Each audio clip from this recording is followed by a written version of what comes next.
So we're back on Daily today. Let's start with this one here that Jimmy has been using to taunt me this morning. Page 6 of the Punch newspaper: Sanwo-Olu honors cop assaulted by traffic violator. Right. Now, I heard this morning, and I heard people's reaction, which ironically was quite in line with mine. Let's take the issues one by one. In the first instance, it is difficult. Well, it is difficult, but it is better to show restraint about passing judgment on whether we should commend that policeman, that's the policeman who was involved in all this. That's right. Or whether we should commend. I did not say we should not, but I said we should show restraint. There is a need for the police to study that video and examine completely the circumstance that led to all this. Now, one, if you look at that video, how well trained is this policeman that this other gentleman got so close to him to pull him by the collar? Something tells me, and I'm not a security expert, I wish I could get Captain Blade, that gentleman could have disarmed that policeman. Yeah. He could have disarmed him. And therefore, that for me would not be calling for praise for any restraint. It's a security risk. That is one. Two, the circumstances that led to that incident. By the way, I know where that thing happened. Oniru is a well laid out area, well done by the Lagos State government and Access Bank, except for the fact that the follow-up maintenance, by the way, in case the government is listening, and even Access Bank, one part of the road, typically part of the walk path, has been turned into a mosque, to the point that some part was even used as a place for ablution. This is on the sidewalk. I'd like them to pay attention to that, but let's go back to what we were talking about. Now, it's a well laid out area. So if you go one way, it was quite obvious that you're running against it. So there's no doubt about that in my mind. It's well laid out.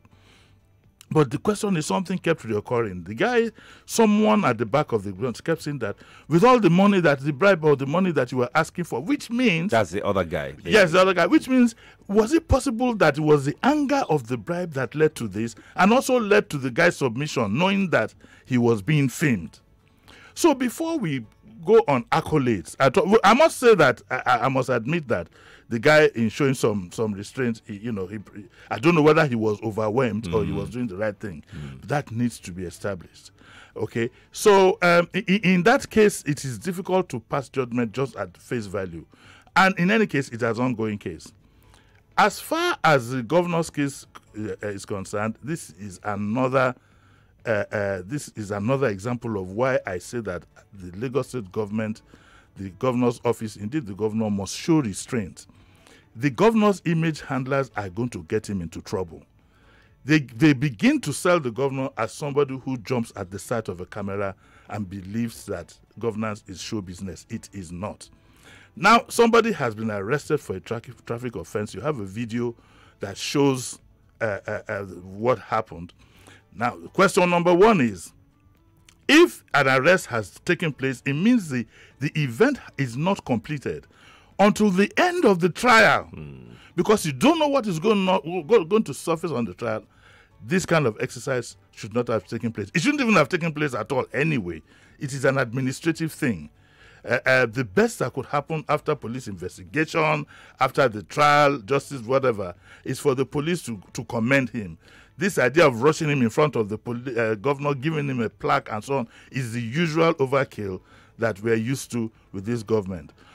Overall, if you listened to the reaction this morning to that exercise, you will see that what I have been saying all along by the governor and the government showing restraint, knowing that, and the image handlers, knowing that it's not about publicity. Your response to criticisms of publicity of non-performance should be performance.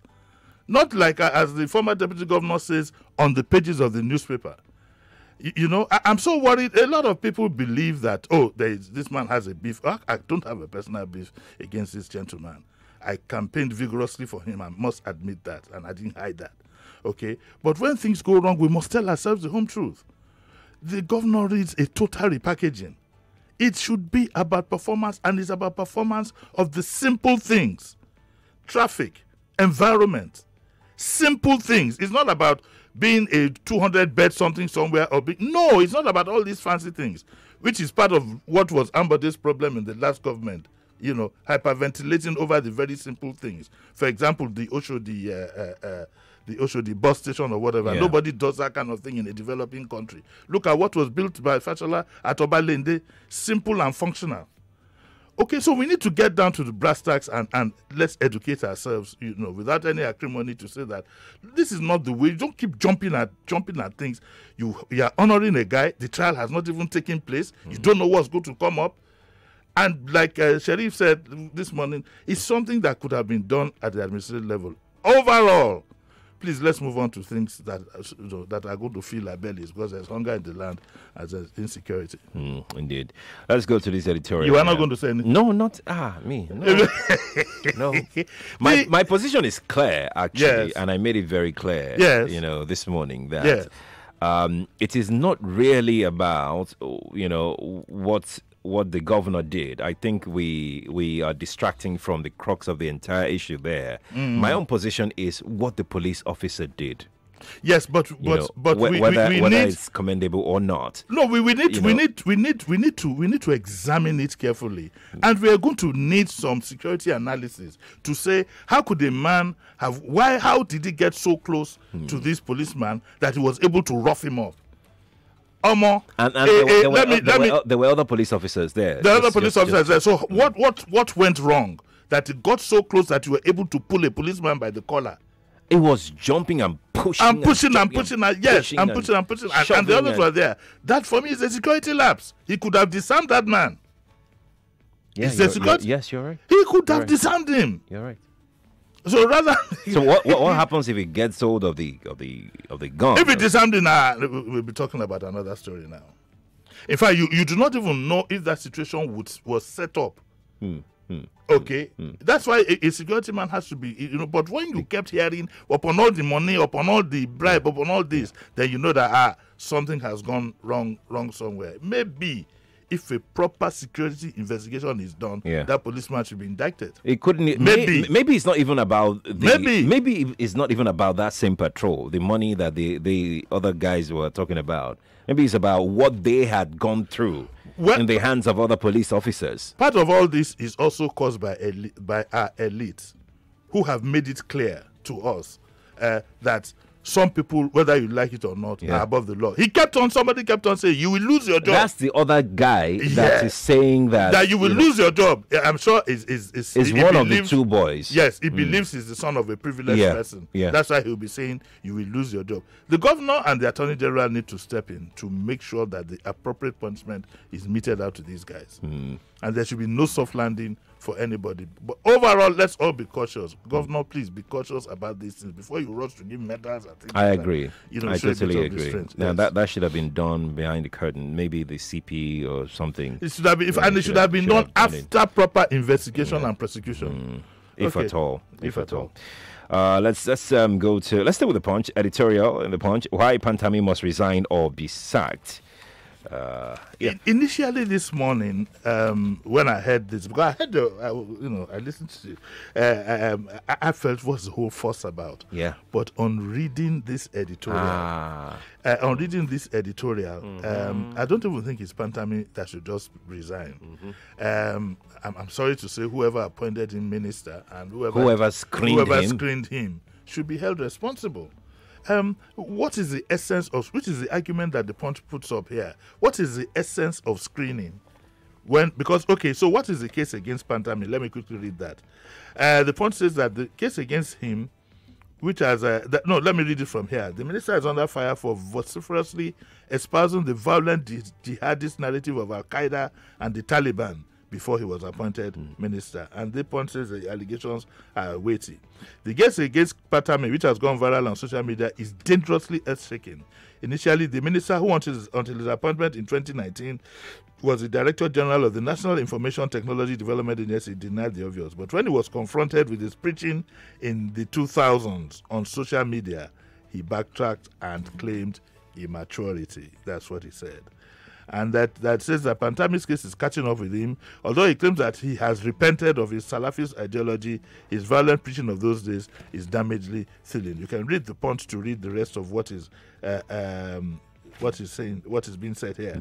But the point also says that in his defense, Pantami argues that he has repented and that he erred as an innocent youth. I wonder what the definition of a youth is, but since the PDP once had a youth leader who was 60, I leave the rest to your imagination. Okay. But the point now persists and says that this is a hollow excuse. He should not have aspired to the position of a minister. No, he shouldn't. When, where, and how did he renounce violent jihad? What of fresh allegations on the social media that he approved an Islamic TV station to be broadcasting official programs of the Ministry of Communication? Now, the point now says that they hold the Senate responsible, and that they talk about the screening. How did he escape? How did he escape the screening exercise of the National Assembly? But the greatest culprit in all this is the DSS, State Security Service, this is what the point is. This brings us to the DSS. What does it do when the executive forwards the names of nominees to it? Yep. As a party to the screening of nominees, there is no confidence about its reports to the Parliament. The press watchdog should be allowed and henceforth objectively unearth aspiring public office holders for the public to assess. Before you, let's add the National Assembly to it. That's it now. I said that was the first one. The first, yes, exactly. Yes. But most importantly, the DSS. I think the DSS is the biggest culprit here. And there's definitely, no doubt. There's some dereliction of duty or compromise. How did it escape? How did it escape? And in case, we have to be very careful because I haven't seen the DSS document. In case it was stated in the DSS document to the National Assembly, why did they overlook it? And by the way, this is the way I think appointment of ministers should work.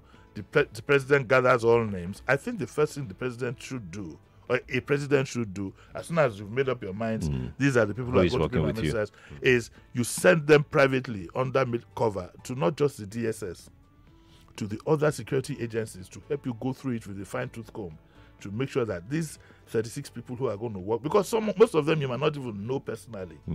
But what you do is you create a balance. You send a copy to the DSS, you send the undercover, you send one to the even military intelligence and things like that. So that when you have issues like this, then you have a clear slate. Like you shouldn't even have issues like this. You shouldn't. You shouldn't. And I'm just being polite about it. The buck stops on the president's table. That's right. He should be held responsible for this. He should be. Maybe. Now, you remember that there was a case of the DSS, I've forgotten who it was, saying that, I can't remember who it was now. They brought a contrary report for somebody's appointment somewhere in the past. I've forgotten. Oh my God, this morning. but I said that my major point is that all this should have been cleared, both officially and unofficially, before you present a name to us in the public. So I think that person should be Magu. It was Magu. Oh, Sheriff. I know. That firing that was given. I know. Tell me I'm smart. Nobody has fired. Just say that I'm smart. Sheriff was smart now. you, Sheriff, you are not smart. Sheriff, I disagree. My mother told me, after your God blessed memory, everybody used to look me in the eye. And my head mistress, Mrs. Griffin, look me in the eye. You don't tell lies. I can't tell you lies that you're smart. Oh my God. I felt so sorry for you. It was like beating a drunken man. but back to the issue of this morning. Like I said, I hope the governor will now see that some of these razzmatazz, it doesn't work. Just get the job done. But let's go. Yeah. Let's go to the Nation newspaper, page 5 of the Nation. Gunmen kill policemen in multiple attacks on stations. Now, I don't know how come this is not in the forefront of discussion. It is a very, very dangerous development because it keeps coming up every day. Every day. And I must commend the Nation. They've done a fantastic story because apart from giving us a story here, they've also done a timeline of previous attacks. And it's frightening because of time. I can't read all.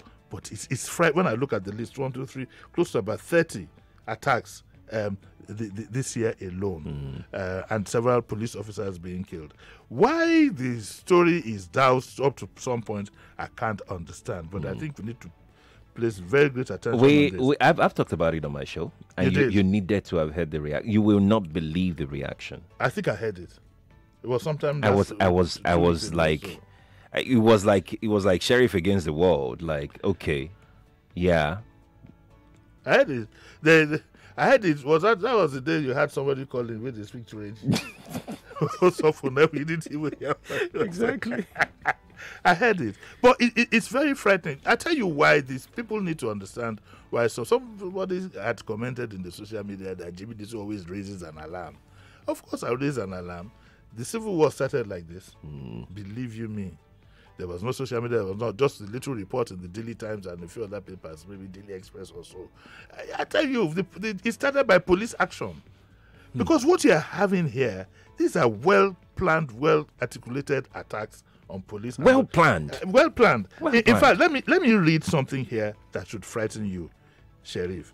The commander Onitsha South Vigilante Group, there's a vigilante group, Ifeanyi Eziefuna, said the attacks on police formations were worrisome. He said, "We are disturbed by this story of gunmen who drive around in a convoy of SUV and other costly vehicles armed to the teeth." Okay? The guns they collect from victims are used to attack the security personnel. Yep. The worst is that we don't know where they come from. Okay? Which is scary. Now, in that sense, we have been warned by our heads to always be at alert. We are monitoring them. As you can see, policemen can no longer move freely. It is only the vigilante group that can freely move about now. It is about tasking for us. We plead with the state government to provide us with patrol vehicles to enable us to respond to distress calls and to patrol effectively. We don't know where all this is coming from. We don't know what purpose. And of course, other people are keen into things like this. I think the government needs to give us a clear picture, please, of what exactly is going on, and as a means of, alerting the people on what to expect. What do you think, by extension, now could be brewing in the East? Well, what is brewing all over the country in various forms is some form of revolution. People are tired. I'm not justifying it, but that's the bottom line. There's so much poverty in the land, and then there's so much, the gap between the haves and the have-nots is widening every day, and the haves are rubbing it in on the have-nots. Period. It's nationwide. There's this Yoruba proverb that says, we know about the East today, we don't know who is going to be tomorrow. Some of these activist groups that you find, where don't you have some form of crisis? In Yoruba land, there's crisis. In the East, the same thing. In the South, is coming up. In the North, that one is an explosion waiting to happen. So generally, across the board, what you have are little snippets of some form of revolution and kickback. When I say kickback, I'm not talking of shout-outs, I mean kickback. People are now reacting. Yeah. Yes. And it is very, very dangerous. And nobody should take it lightly. But do we have what it takes to handle it? I doubt it, because the politicians have because there are two things you need to handle a crisis like this. The first is the mental capacity, which we don't seem to have. The second is cohesion, which we also don't seem to have. The third is expertise, which we also appears to be found wanting. The fourth is the will. The will is not there. People no longer feel united from the rhetoric of the politicians and the action of some of our governments, where there's discrimination here and there. So the question is, who is going to bail the cat? We're in a very, very dire position, and this is where I tell people, believe you me, you should take every morning after you've said your prayers, you should sit down and reflect for 5 minutes and say, if anything goes wrong where I am, what is the alternative that I have? You must start thinking of that, whether you like it or not. You must start. The future doesn't look too good. Unless a miracle happens, it doesn't look too good. And then you look at the center. Yeah. The center doesn't even have that capacity to carry people along. It's alien from the people. I was going to say that. Do you think the center understands the current situation? Well, whether they understand or not, I don't know. But what the impression that we get on our own side is that they don't understand. In fact, the worst impression, I'm being polite, the worst impression that people feel is that they don't care. When we talk about things like appointments of security heads and having a good national spread and so on and so forth, this is what you get. People feel alien. It's now their government. You understand what I'm saying? It's now them. If they will, you hear phrases like, "Oh, it's their government." Will so and so become president? Oh, if they will allow. You understand? And this is worse than the mindset people had when the British were ruling us way back before independence. Worse. Sorry? I said worse. You said worse. Worse. What's that the mindset people had? It's worse, yes. It's worse. Okay, you said worse. Okay, I get what you mean. Yes. I'm going to quote about okay. Actually, it's my turn today. There's no sleep for you tonight. Okay. Let's stay with the Vanguard. So 50 billion naira FAC shortfall. We declined governor's request to borrow from CBN FG. No, what is happening between... What is going on between federal government and the governors? And the governors just shows that we do not have a country called Nigeria. All of them should have one. They should have one purpose.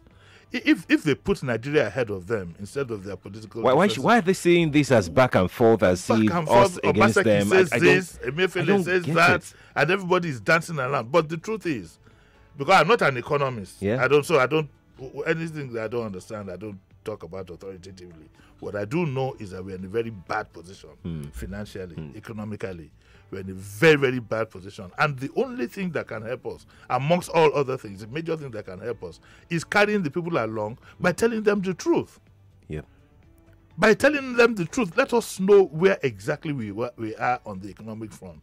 Because it's going to call for sacrifices on all fronts. It's going to call for understanding. But when you have the governor of the central bank and two governors really, the governor of the central bank and the governor of the minister of a state of and finance, the minister all dancing naked in the marketplace, it's not going to get us anywhere. Everybody needs to close ranks and come out with one strong position that tells us the true situation. If we are in very bad shape, tell us how far down we have gone, and let us be prepared. Of course, once you hear that government is printing money, your mind goes to the days of Idi Amin. In fact, somebody sent me, was it Raid on Entebbe? There's a movie, and sent me the clip. It goes back to the Idi Amin days of Uganda, when everything. But the truth is, if you look at our country, I tell you this. Somebody made a remark on Monday, and she told me that she usually walks to work, and that walking to work on Monday, it looks as if there was some kind of public holiday. I said, I would assume that close to 60% of Nigerians now are unemployed across the ages. Forget those who say I'm an entrepreneur or who says I'm in this, I'm in that. Everybody is on the hustle. Even purchasing power has dropped. Purchasing power has dropped completely. So things are very, very bad, and there's no point hiding it from us. Let us know. We will not play the blame game now. Let's just find a way to get out of this. And the only thing one of the major things that can get us out of the mess we're in is for us to know the true situation. Right. All right. We must go now, Jimmy. We're going. Well, yeah, we have to. What's coming up at 9? I have a gentleman called Friskler. Those who I've had him about twice. Okay. When I was in Classic way back then. He's based in Germany. He's a journalist. Okay. And he's one of the, I don't want to use the word hothead, but he's a fire-brewing journalist, international journalist of high repute. So he's coming in at 9 o'clock. Bafa. What are you guys going to be talking about? Why should I? Come on now. You want to go and do example for an expo. Okay. All right. But one of the things we'll be talking about is you. Yeah. Why am I the topic We are going to analyze what's going on. What's going on? We are going to analyze. Okay, Sheriff, how do we provide succor for you? Succor from what? You guys made my day. You give Sheriff a very good bachelor. You're really happy. I was so happy. I'm never going to drink coffee down the road. Jimmy, thank you for coming around. All right, I'll see you. Many thanks to MTN. We'll bring you the news now. After the news, we discuss Jason's strike. Stay here. You know that feeling when you keep downloading and streaming interesting videos, but your mind keeps whispering, continue, your pockets go here.